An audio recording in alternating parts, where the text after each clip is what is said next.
नमस्कार, मैं स्वर्गभूमि सुरेश शर्मा। भारत में जोरों का अंतर्विरोध संघर्ष चल रहा है। एक तरफ किसानों पर बार बार हमले हो रहे हैं, चाहे वो वैचारिक रूप से हो या शारीरिक रूप से हो या आर्थिक रूप से हो। इसका सबसे बड़ा कारण है कि सत्ता में बैठे हुए लोग किस तरीके से जो संचालित कर रहे हैं, ये सबसे बड़ा सवाल है। और किसान भी बात कर रहे हैं उस अपने सवालों को लेकर, अपने मांगों को लेकर के।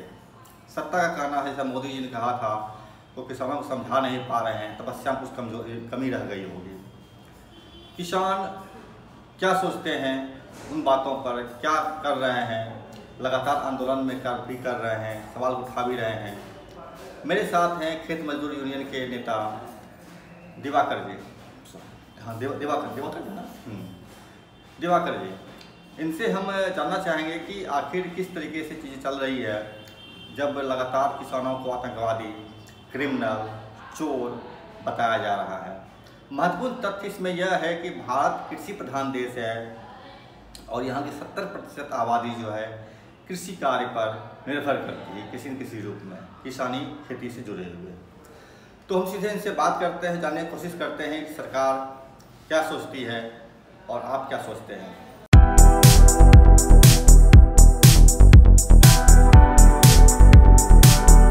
दिवाकर जी, इस बार बहुत बहुत स्वागत है आपका। ये मुझे जानना है कि अभी आखिर क्या कारण है कि बार बार किसानों को, मतलब आपके जो लोग हैं उन पर आतंकवादी, चोर, अभी एक एडीजी ने लगाया आरोप कि आप लोग अभी इस समय में कोई काम धाम नहीं करते हैं तो आप लोग चोरी डकैती करते हैं, हत्या करते हैं, आप जो है सड़कों पर चलाते हैं गोली। आखिर ऐसा निशाना पे आप क्यों हैं? देखिए, मूल रूप से ये सरकार अपनी नाकामी को छुपाने के लिए किसानों के ऊपर ये जो है आरोप लगा रही है। जो उसका गृह विभाग नीतीश जी के पास है और पुलिस के विभाग के जो एडीजी हैं, उन्होंने ऐसा बयान दिया।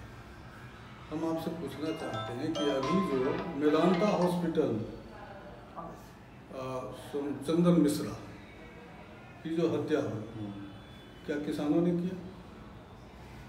बिहार के अंदर जो दलित लड़कियां हैं, दलित महिलाएं हैं, उनके ऊपर जो बड़े पैमाने पर इधर हाल में बलात्कार की घटना, उनकी हत्या किसानों ने की। अभी हॉस्पिटल में आया पटना PMCH, वो लड़की मुजफ्फरपुर से, उसका सही से इलाज नहीं हुआ और वो मर गई। क्या किसानों ने किया? ये किसान का फेल्योर है।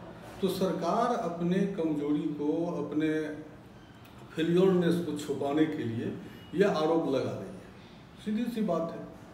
और किसान ही क्यों, और कोई क्यों नहीं बोलते हैं? वो किसान इसलिए कि किसान, आपने सही कहा कि किसान बिहार में 80% किसान हैं और वो एक बड़ी आबादी है किसानों की। और सही, वो सारे लोग जो है या तो ज़मीन के मालिक हैं या जो खेत मजदूर हैं, जो किसान के ज़मीन पर काम करके अपना गुजर बसर करते हैं। और इस तमाम चीज़ों से वो 80% लोग कृषि से जुड़े हुए, यह एक बड़ी आबादी है।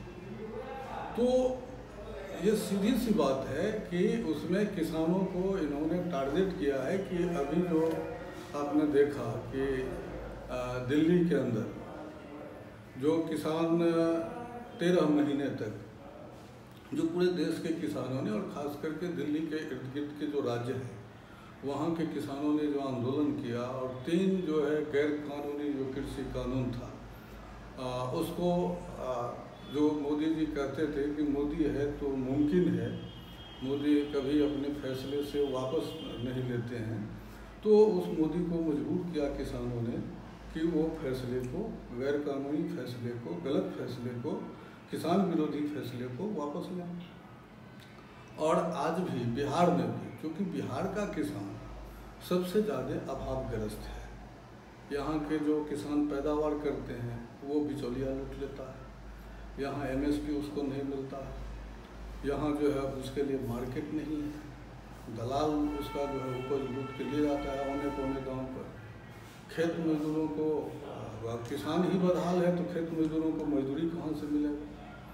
तो वो दोनों तबका जो कृषि से जुड़े हुए लोग हैं वो आज बदहाल हैं, तो वो अपना आवाज़ बुलंद करना चाहते हैं, तो उनको अपराधी साबित करके उनको आवाज़ बुलंद करना चाहते हैं। ये 9 जुलाई को आपने मजदूरों के बंद में समर्थन दिया था और उसमें बढ़ चढ़ की भूमिका निभाया था, तो मजदूर तो अलग चीज़ है, आप उसके साथ क्यों जा रहे हैं? आप अपना कीजिए काम। नहीं, हम मजदूर अलग चीज़ नहीं है। भारत सरकार ने जो 4 लेबर कोड लागू किया है, 44 लेबर कोड था, जिसमें से 40 को ख़त्म करके वो स्पेशल 4 लेबर कोड वो बरकरार रखा और वो कानून बनाया। और उसके पीछे उसकी मंशा है कि मालिक के पक्ष में, मैनेजमेंट के पक्ष में ये कानून उसने बनाया है कि मजदूर वर्ग और किसान, खास करके मजदूर वर्ग को जो अधिकार हासिल थे एक लंबे संघर्ष में, आज से नहीं, आज़ादी के पहले से भी, बाद में भी मजदूरों ने संघर्ष करके जो सुविधाएं हासिल की थी, कानूनी अधिकार हासिल किया था, उसको मोदी सरकार ने ख़त्म कर दिया। मालिक के पक्ष में सारा चीज़ वो सेटअप तैयार किया कि मजदूरों को जो लड़ने का अधिकार है, सुविधा है, वो तमाम चीज़ को ख़त्म करके, तो उसी समय से ये आज नहीं है, लगभग ये कानून ख़त्म किया उन्होंने समझते हैं 2018 में ही ख़त्म किया, और उसी समय से ये मजदूर वर्ग लड़ाई लड़ रहे हैं। तो चूँकि अलग अलग लड़ रहे थे तो अलग अलग तबका पर मोदी सरकार का हमला हो रहा था।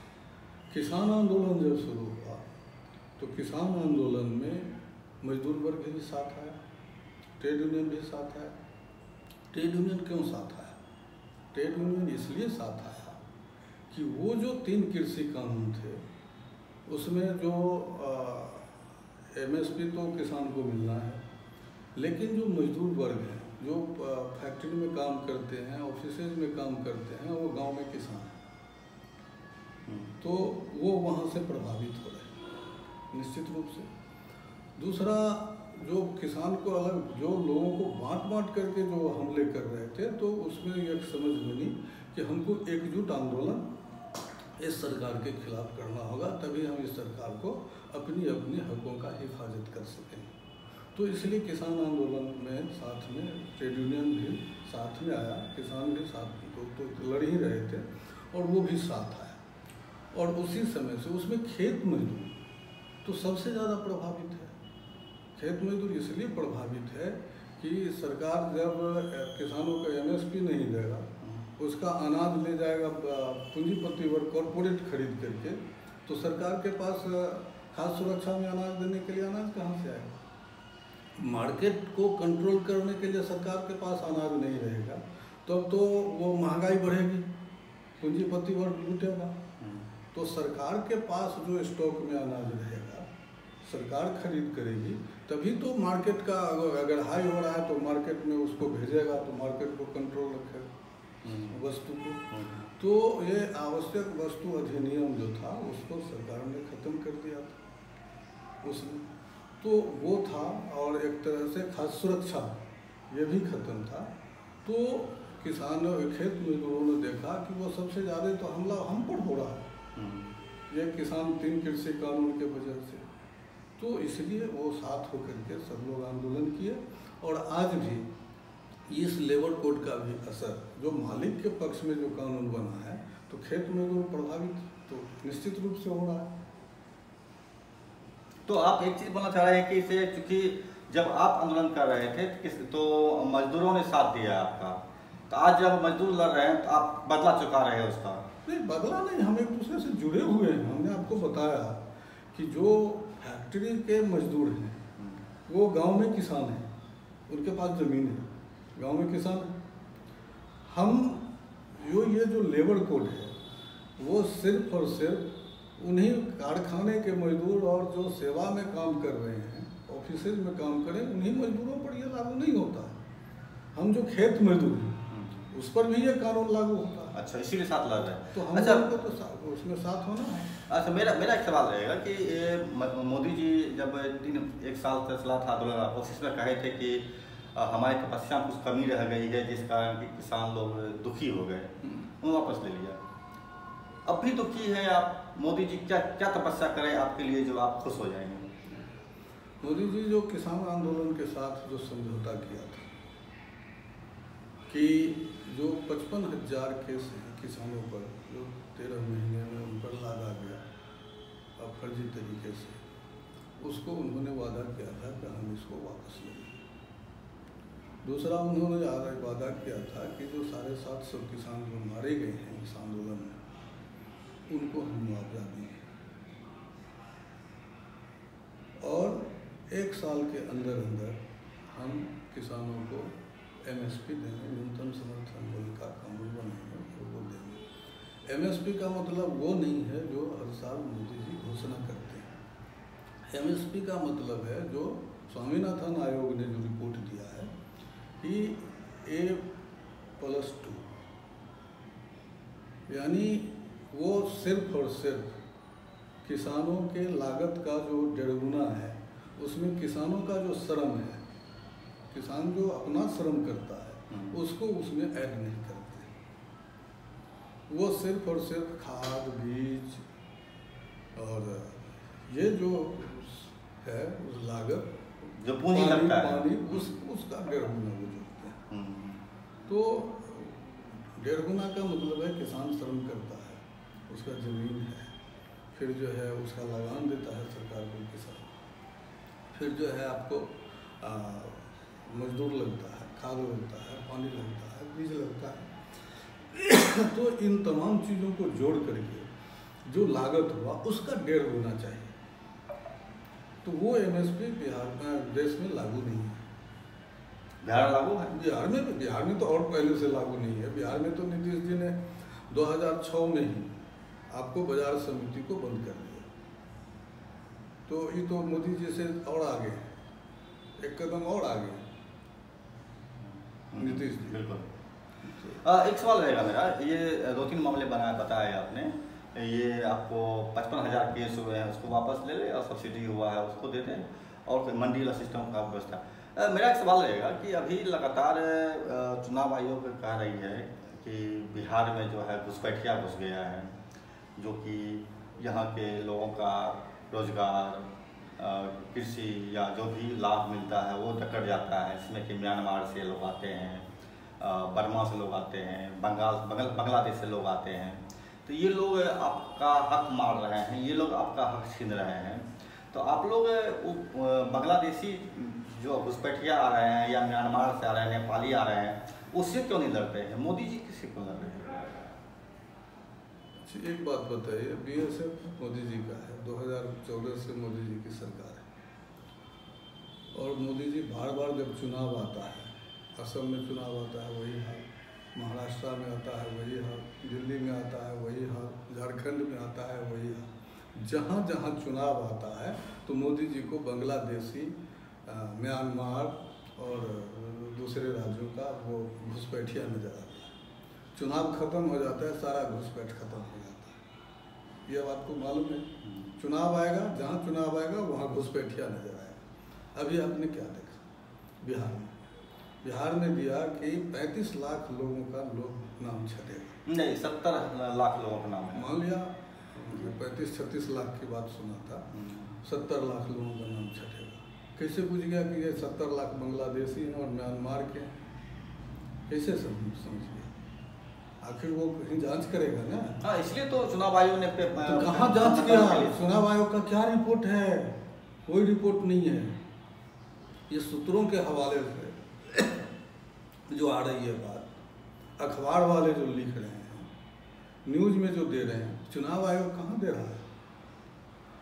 चुनाव आयोग कहीं दिया है कि इतने लोग जो है वो बांग्लादेशी पकड़े गए हैं, इतने लोग जो है म्यांमार के पकड़े गए हैं? कहीं नहीं है। चुनाव आयोग का कोई रिपोर्ट नहीं। अब वो आज दिया है अखबार में कि 35 लाख लोग जो है उसमें से छटेंगे। कैसे छटेंगे? सीधी सी बात है कि अभी जो SIR लागू कर रही है सरकार बिहार में, SIR तो सही ढंग से आपने देखा, अजय तंजन ने सारा रिपोर्ट, ग्राउंड रिपोर्ट उन्होंने किया। उनका तो केस भी हो गया। केस तो करेगी ही सरकार, जो फेल्योर है, चुनाव आयोग फेल्योर है, तो वो केस करके आवाज़ दबाना चाहती है। तो उससे थोड़ी आवाज़ दबेगा, उससे आवाज़ नहीं दबेगा। जिस तरह वो जोड़ लगाएंगे वो आवाज़ को दबाने के लिए, उतना ही लोग आवाज़ उठाने के लिए एकजुट हों। सीधी सी बात है, तो जितना दबाने का कोशिश करेंगे उतना ही आवाज़ निकलेगा। क्योंकि लोगों के जब जान पर पड़ेगा, नागरिकता समाप्त हो जाएगी। तो चुनाव आयोग का काम नागरिकता तय करना तो नहीं है, वो नागरिकता तय कर रही है। चुनाव आयोग इतना ढीठ है कि सुप्रीम कोर्ट ने एक सुझाव दिया, गजब हाल है सुप्रीम कोर्ट का। सुप्रीम कोर्ट सुझाव देती है। सुप्रीम कोर्ट का काम है अपने फैसले से बताना कि हम क्या चाहते हैं, उसका सुझाव देना काम नहीं है। तो वो फैसला कुछ नहीं दिया, सुझाव दिया चुनाव आयोग को, चुनाव आयोग ने नहीं माना। और हालत क्या है कि अभी आप देख रहे हैं कि बिना कोई सबूत के सबका जो है अपने से वो BLO जो है सबका दस्तखत कर रहा है, सब कुछ कर रहा है। उसमें कहाँ क्या कौन छट रहा है, कौन मर गया है, कौन बीच गया है, BLO को क्या पता है जब तक घर घर नहीं जाए। कौन भर रहा है अपने से दस्तखत कर रहा है, मर गया उसका भी दस्तखत कर दिया, तो उसमें क्या पहचान होगा कि कौन बांग्लादेशी है क्या है। तो इसलिए ये काम सरकार का है, गृह विभाग का है कि वो तय करे। अभी असम में NRC लागू किया, क्या है, जितने लोगों को उसने लगभग 18 लाख लोगों को कहा कि ये लोग इनके पास कोई सबूत पेपर ही नहीं है, पेपर नहीं, हिंदू थे उसमें लगभग, तो उसमें 13 लाख से हिंदू थे, 13 या 14 लाख। अब क्या हो गया, कहाँ गया NRC असम का? कहा कि ये सारे मियाँ लोग आ गए हैं बांग्लादेश से, म्यांमार से, कहाँ गया? और उसमें भी वैसे लोग हैं जो सेना के बड़े अफसर रह चुके हैं, रिटायर किए, उस सेना में थे, देश के लिए लड़े, सब कुछ किए, तो ठीक है। आज वो हो गए बांग्लादेशी, उनके पास पेपर नहीं है, तो वो डिटेंशन होम में रहेंगे। ये सारा चीज़ सरकार का जो अपना फेल्योर है। अच्छा, एक ठीक है, एक चीज़ बताइए हमको आप कि संविधान में ना एक स्लोगन दिया गया है कि एक आदमी एक वोट, सब आदमी को वोट का अधिकार है। लेकिन एक सवाल ये भी उठता है कि जिस आदमी को ज्ञान नहीं है, सिर्फ 18 साल का हो गया है, उसको भी वोट दे रहा है, अनपढ़ लोग, दलित लोग, पिछड़े लोग, जिसको कोई चीज़ ज्ञान नहीं है, उन लोग भी वोट दे रहा है। क्यों वोट दे? जो पढ़े लिखे लोग हैं वही वोट दे, और जो पैसा वाला लोग हैं वही वोट दे। क्या दिक्कत है आपको, जिसको कुलीन तंत्र बोलते हैं? तो यही चीज़ तो बाबा साहब अम्बेडकर ने एक तरह से वोट का ही एक अधिकार है जिसमें सब बराबर है, सबके मत का एक तरह का वैल्यू है, चाहे वो टाटा बिरला हो, चाहे अंबानी हो, अडानी हो, या जिसको आपने कहा कि मजदूर है, अनपढ़ है, उसको आखिर उसको भी 18 साल से ऊपर हुआ तो उसको भी एक मत देने का अधिकार है। वो आज तक काबिल नहीं बना हिंदुस्तान में, वो पढ़ा लिखा नहीं, ये उसका दोष है, ये सरकार का दोष है कि सरकार ने ये आपको 47 के बाद, आज जो है 2025 है, 77-78 साल में लोगों को शिक्षित नहीं कर सके। तो ये तो सरकार का दोष है।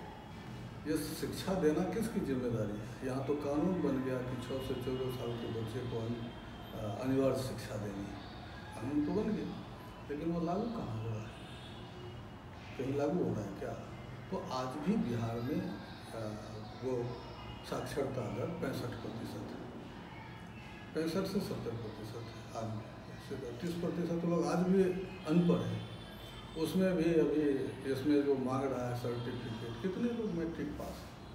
गरीब लोग तो ज़्यादा से ज़्यादा मध्याह्न भोजन के चक्कर में, और इसमें वो ज़्यादा से ज़्यादा 7वां 8वां 9वां तक गया, फिर मैट्रिक पर इसमें कमाने के लिए चला गया, पलायन कर गया, तो वो मैट्रिक पास तो करते नहीं हैं, छोड़ देते हैं बीच में ही इसको। और वो सब गरीब तबका है, दलित है, पिछड़ा है, ये लोग। तो इसलिए उसमें बड़ी आबादी है उसकी, तो फिर वहाँ कहाँ से लाएगा मैट्रिक का सर्टिफिकेट, कहाँ से लाएगा? अभी एक चेता दें आपको हम कि जहाँ जहाँ बीजेपी गवर्नमेंट आई, सिर्फ दिल्ली में बीजेपी गवर्नमेंट आई थी, उसने जो है जितना भी गैर मजरा जमीन पर लोग बसे हुए थे सबका घर तोड़ के बराबर कर दिया। छत्तीसगढ़ में बीजेपी की सरकार आई, 500 आदिवासियों को नरसंहार कर दिए। आपको उत्तर प्रदेश में बीजेपी गवर्नमेंट है, उसने 27,000 स्कूल को बंद कर दिया, मर्ज कर दिया। गुजरात में तो 55,000 स्कूल को बंद कर दिया। तो स्कूल की ज़रूरत क्या है? सब सरकार भाजपा तो यही कर रही है, स्कूल बंद कर रही है, शराब की दुकान खोल रही है, शराब पियो मस्त रहो। हाँ, वो इसलिए कर रही है कि लोग अनपढ़ रहेंगे तो राम राम भजें। तो क्या लगता है धर्म के आधार पर उनको उनसे वोट बेवकूफ रहेंगे तभी तो ऐसा करेंगे। मेरा सवाल ये रहेगा कि बिहार में भी अगर बीजेपी आ जाती है तो यहाँ पे शराब खुलेगा, दुकान बंद, स्कूल बंद होगा, नहीं लगता आपको? बीजेपी तो है ही, क्या पूछ रहे हैं?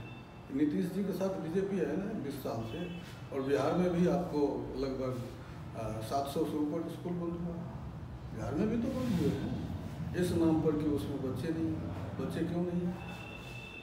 बच्चे क्यों नहीं हैं? और स्कूल को बंद कर दिया, उस स्कूल को जो है टैग कर दिया दूसरे स्कूल के साथ। बिहार में भी हुआ है और मध्य प्रदेश में भी हुआ है।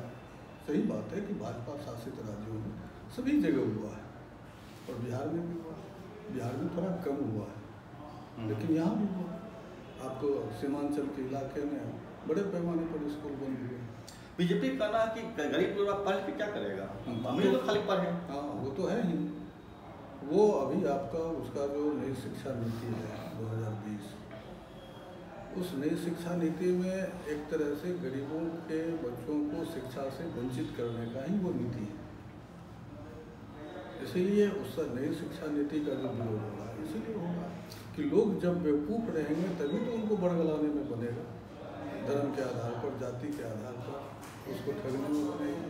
पैसा दे के वोट लेंगे, राज करेंगे। चलिए, 9 जुलाई को आपने एक आंदोलन किया था मजदूरों से मिलकर के, उससे क्या हासिल हुआ आपको? आप एक बात जान लीजिए, मैंने आपको बताया कि किसी भी आंदोलन का आप कुछ भी करते हैं उसका कुछ न कुछ शॉर्ट टाइम या लॉन्ग टाइम असर पता है। अगर उसका असर नहीं हो, आज़ादी की लड़ाई तो 100 साल तक लड़ा गया और एक लड़ाई से अगर लोग समझ लेता कि अब आज़ादी नहीं मिली तो हमको लड़ाई छोड़ देना है क्या? नहीं है, लड़ाई लड़ना है। और उस जो शुरू हुआ 1857 में, वो जो 90 साल तक लोग लगे, 1947 में आज़ादी मिली, तो इस 90 साल में 57 का भी महत्व है। ऐसा नहीं है कि एक बार 47 में आज़ादी मिल गई। 57 से 1947 तक जो लड़ाइयाँ लड़ी गई, एक एक आंदोलन का महत्व है। और तब लास्ट में अंग्रेज़ों को भागना पड़ा और आज़ादी देनी पड़ी। एक दूसरी बात है, जहाँ तक 9 जुलाई का सवाल है, 9 जुलाई में भी ये तो सरकार ने कानून बनाया 2018 में, और हर बार कहता हम अप्रैल में लागू करेंगे, अक्टूबर में लागू करेंगे, दिसंबर में लागू करेंगे इस लेबर कोड को। और इस आंदोलन के वजह से सरकार को बैकफुट पर जाना पड़ रहा है। अभी तक तो लागू नहीं कर सकी ना सरकार ने, तो बैकफुट पर जाना पड़ रहा है। ये उपलब्धि है और क्या है कि सरकार को पीछे हटना पड़ रहा है लागू करने के लिए। तो लेकिन इसको ख़त्म नहीं कर रहा है। ये है कि इसको ख़त्म भी नहीं कर रहा है और उसको लागू भी अभी तक नहीं किया है आंदोलन के दबाव में। उम्मीद है कि आगे कुछ हो जाए तो लागू कर दें। हाँ, कोशिश तो उसका है कि हमको लागू करना है, मालिक के पक्ष में जाना है, तो वो तो करेगा। वो कोशिश उसका होगा क्योंकि पूंजीपति वर्ग और कॉरपोरेट जो उसके माथे पर सवार है सरकार का, वो तो मूल रूप से कॉरपोरेट पूंजीपति वर्ग की पार्टी है। और इसीलिए वो आप देख रहे हैं कि देश की तमाम परिसंपत्तियाँ वो जो है कॉरपोरेट को, इंडियन कॉरपोरेट को वो सौंप रही है। अडानी हो, अंबानी हो और दूसरे जो कॉरपोरेट हैं घराना है, तो उसको सौंप रही है। उसको खेती भी सौंपना था, उद्योग धंधा भी सौंपना था। तो एक तरह से मजदूर वर्ग को गुलाम बनाने का जो साजिश है भाजपा सरकार की, तो लोग उठ रहे हैं, आंदोलन करेंगे, इसको छोड़ेंगे नहीं। अच्छा, अभी चुनाव आने वाला है और चुनाव आयोग जो कर रहा है, इसका किस तरह विरोध करेंगे आप और किस तरह से इसको मैनेज करेंगे? नहीं, ये तो हमारा काम है। जो आंदोलन हुआ एक उसका भी असर हुआ। आपने देखा कि बिहार में, खास करके बिहार में, ये जो ऑल इंडिया स्ट्राइक था वो तो था ही, साथ ही साथ जो SIR का जो सवाल था, उसने इसको और ज़्यादा मजबूती दिया और ऐतिहासिक रूप से बिहार बन गया। ऐतिहासिक नहीं, क्या SIR का विरोध करते हैं आप? इसको किस में विरोध कीजिएगा? SIR में शामिल होइएगा? अरे SIR का विरोध नहीं करते हैं। SIR जिस तरीके से कर रहा है और जिस समय कर रहा है उसका हम लोग विरोध कर रहे हैं, और जो सबूत मांग रहा है उसका विरोध कर रहे हैं। हम कह रहे हैं कि आप जो पहचान पत्र बनाते हैं, आधार कार्ड बनाया, कैसे बनाया? बिना जन्म के प्रूफ का?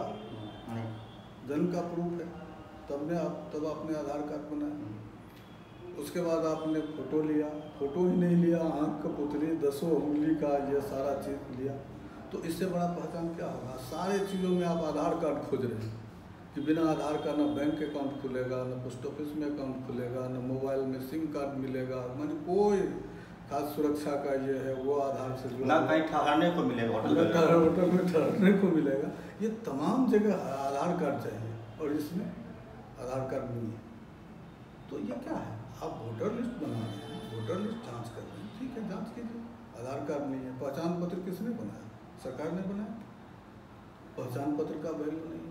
तो आप ये कहना चाह रहे हैं कि चुनाव आयोग जो है भारत सरकार का विरोध कर रही है?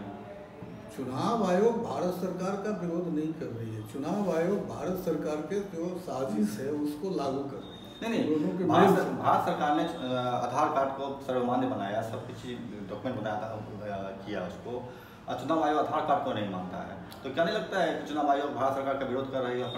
नहीं, भारत सरकार का ही चुनाव आयोग है। अब ये जो जितना संवैधानिक संस्था है वो सारे संस्थानों पर RSS जो है अपना कुंडली मार के बैठे हैं। देश की जितने भी यूनिवर्सिटीज़ हैं उसमें RSS के लोग वाइस चांसलर हैं, राज्यपाल चांसलर होते हैं वो हैं। तो शिक्षण संस्थान को अपने कब्जे में ले लिया।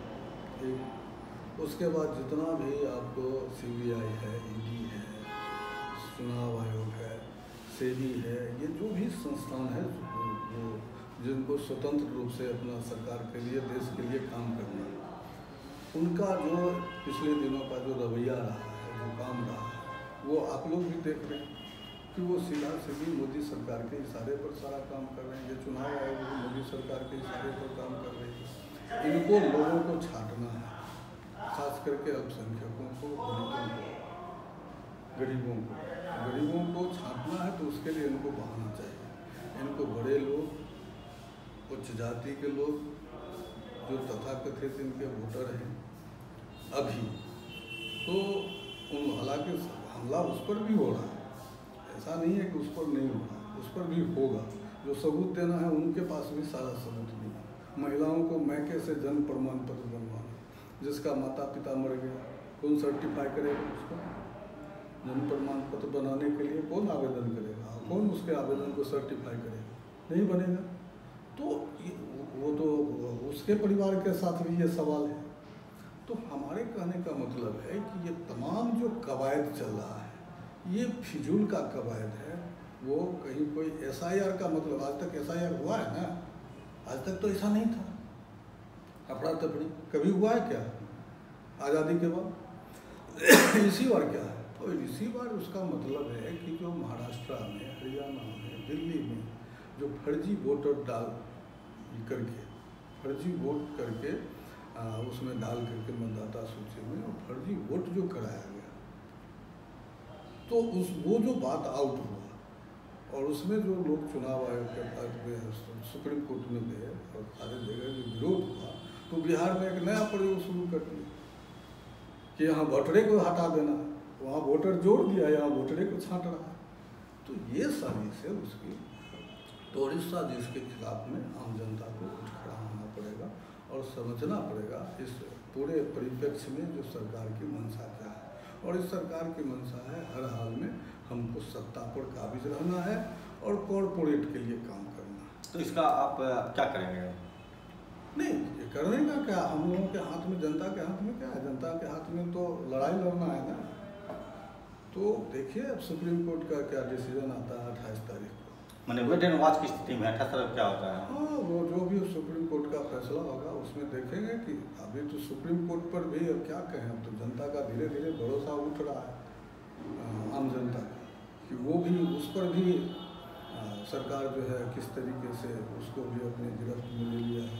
जो भी जज थोड़ा स्वतंत्र रूप से काम करना चाहता है, ज़मीर उसका जगता है, उस पर दूसरे तरीके से ईडी भेज देता है, उसके परिवार के यहाँ भेज देता है, उसको फंसाने का काम करता है, किसी पर कुछ भी करता है। तो वो भी डरे हुए हैं, माने सुप्रीम कोर्ट के जजेज भी वो एक तरह से भय के माहौल में काम कर रहे हैं। तो आपको लगता है कि अगर आंदोलन तेज होगा अगर और काफ़ी तेज होगा अगर, तो सुप्रीम कोर्ट भी अपना ठीक डिसीजन दे पाएगा? हाँ, जनता का सहयोग मिलेगा तो सुप्रीम कोर्ट, आपने देखा किसान आंदोलन, लोग गए थे सुप्रीम कोर्ट। किसान आंदोलन से तो कोई नेता नहीं गए सुप्रीम कोर्ट, सरकार गई, सरकार के एजेंट गए, चमचे गए सुप्रीम कोर्ट। और सुप्रीम कोर्ट तो क्या किया उसने? मतलब आप कहना चाहते हैं सारा पाला किसान के और मजदूरों के हाथ में अभी लड़ना पड़ेगा उसके? लड़ना पड़ेगा ना, किसान मजदूर और जो भी जनता है उस सबको लड़ना पड़ेगा। एकमात्र संघर्ष उसके हाथ में, बाकी चीज़ तो उसको लागू करना उसके हाथ में, संघर्ष तो जनता के हाथ में, जनता संघर्ष करेगी। जनता संघर्ष करेगी, ये महत्वपूर्ण चीज़ उन्होंने कहा है। ये जो तंत्र है, चाहे चुनाव आयोग का हो या सुप्रीम कोर्ट भी डरी हुई है, जज लोया का सपना उनके भी रात में आते रहता है, तो ऐसा लोग कहते हैं। तो जो भी स्थिति हुई हो, लेकिन अगर जनता संघर्ष करती है, जनता सड़कों पर आती है, जनता सड़कों पर उठकर करके अगर अपने सवाल को रेज करती है, तो निश्चित तौर पर सुप्रीम कोर्ट को भी एक बल मिलेगा और तभी जाकर के जनता के लिए एक अनुकूल एक फैसला हो पाएगा। ये थे कहना था इनका दिवाकर जी का कि किसान खेत मजदूर यूनियन के लीडर हैं और इन्होंने जिन चीज़ों को रखा है वो साफ साफ रखा है कि किसानों पर भारी हमले हो रहे हैं, मजदूरों पर हमले हो रहे हैं और वोटर मतदाता सूची को लाने के नाम पर जिस तरह से चुनाव आयोग के कंधे पर बंदूक रख करके मोदी सरकार देश इस बिहार में लोगों का नाम छांट करके चुनाव जीतना चाह रही है, इस षड्यंत्र का पर्दाफाश तभी होगा जबकि जनता सड़क पर उतरेगी और लड़ेगी अपने मांगों के लिए। बहुत बहुत शुक्रिया आपका, आपने बहुत समय दिया। धन्यवाद। और इसके साथ ही हम कहाँ से आएंगे, कैसा चैनल लाइक कीजिए, सब्सक्राइब कीजिए, शेयर कीजिए और हमारे चैनल का मेंबरशिप भी लें, जिसमें कि 2 तरह की मेंबरशिप है। एक प्राइमरी मेंबरशिप है जिसमें कि 89 रुपीज़ का है और दूसरा स्पेशल मेंबरशिप है जो कि 159 रुपीज़ पर मंथ का है। बहुत कम चार्ज में है, आप जिसमें जो पसंद आए ज़रूर लीजिए। इसी से हम लोग को अपने काम को आगे बढ़ाने में मदद मिलता है। बहुत बहुत शुक्रिया आपका, नमस्कार।